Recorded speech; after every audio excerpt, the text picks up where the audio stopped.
Right, today then we're talking hosepipe bans. So for many people all around the world, different times of the years, maybe hosepipe bans, water restrictions, maybe you live in an apartment, there's all sorts of issues that you'd have why you wouldn't necessarily have access to hard pipe water. So today we're going to discuss how you might get around that, issues you might face, and what I've done in my particular case.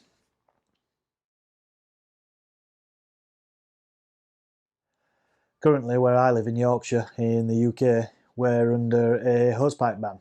Now, depending on how you read into it and what wording you look at, you technically can't use a hosepipe to hard piped pressured water sources, but there are other way around it where you can use a hosepipe and still feed whatever you're into, whether it's your pressure washer, some sort of irrigation system, general hoses or sprinklers for doing your gardening, some stuff like that, and watering your plants, flowers, grass, whatever you need to do. There are other ways around it. So today we're going to explore, in my particular case, what I've done and potentially other options if you're looking at that.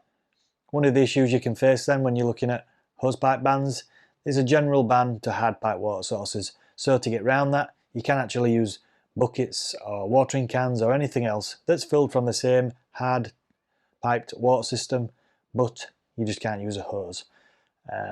Current numbers for our ban that's been in, all through the summer is that the water board is saving about 10% on normal usage at this time of year. So putting that hosepipe ban in has had an effect, but there are things you can do to still use certain systems if that's what you want to do. In my case, this were kicked off by wanting to wash my car at home, doing pressure washing tasks, whether you're doing your paths, pavements, driveways, car washing, whatever you want. In another case, it might be you've got some sort of irrigation system hooked up if you've got your own allotment, veg patches, anything like that.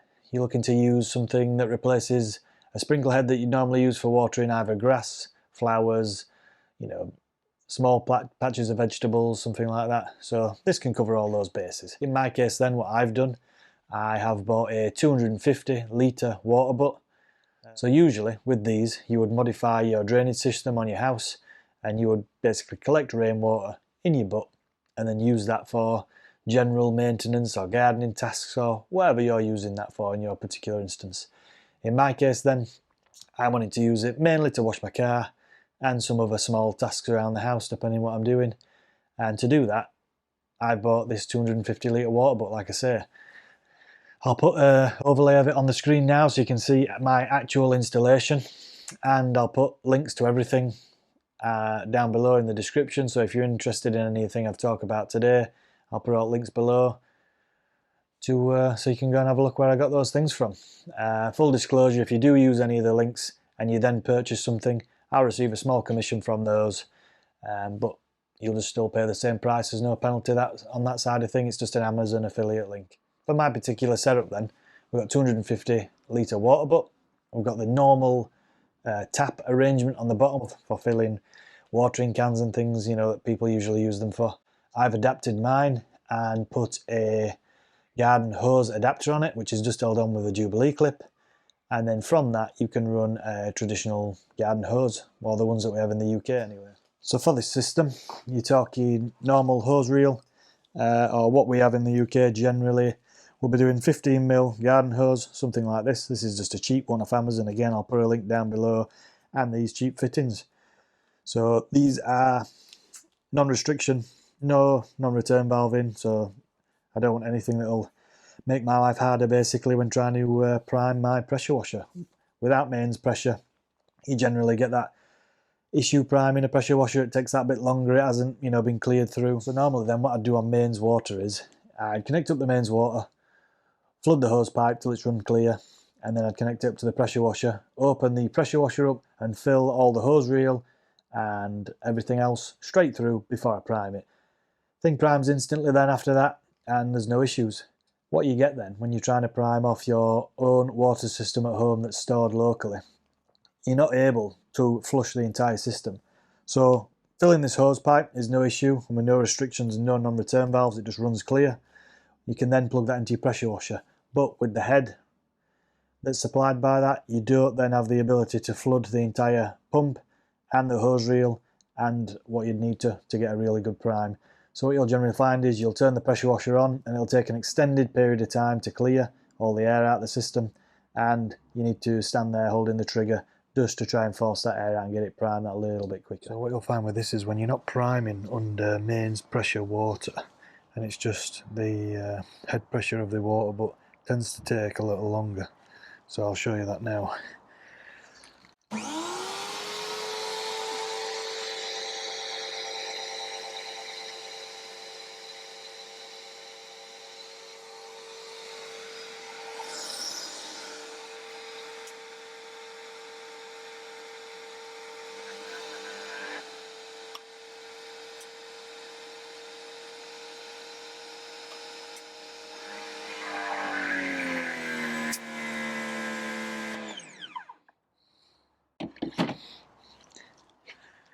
So unfortunately there's no great way of doing that.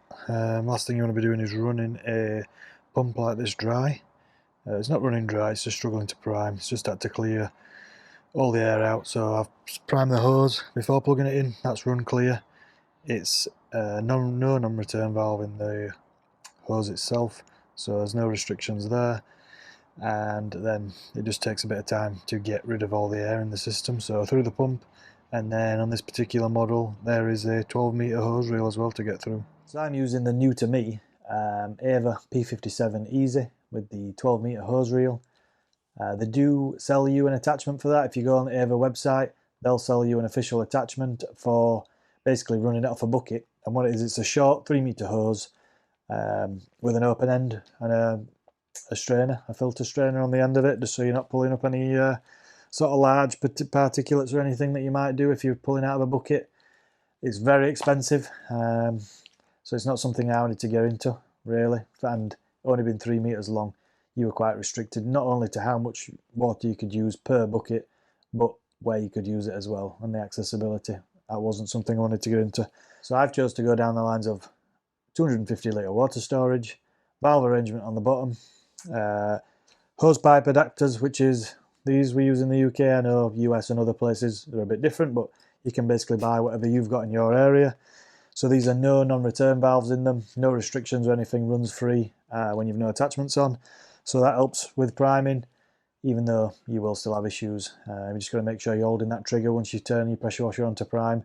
Get rid of that air as quick as you can so you're not running that pump in a suboptimal condition.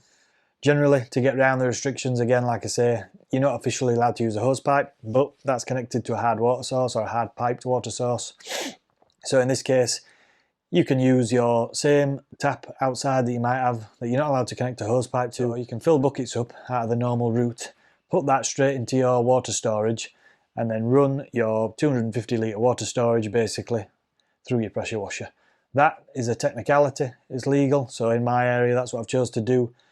It's probably one of the cheapest ways to do it, and I'll link to everything below, like I've said, in the description. It's pretty much all off Amazon, really easy to get, sort of next day or as near as making a difference delivery on a lot of things. I think Waterbuck maybe is 3 days, something like that, for an alternative courier.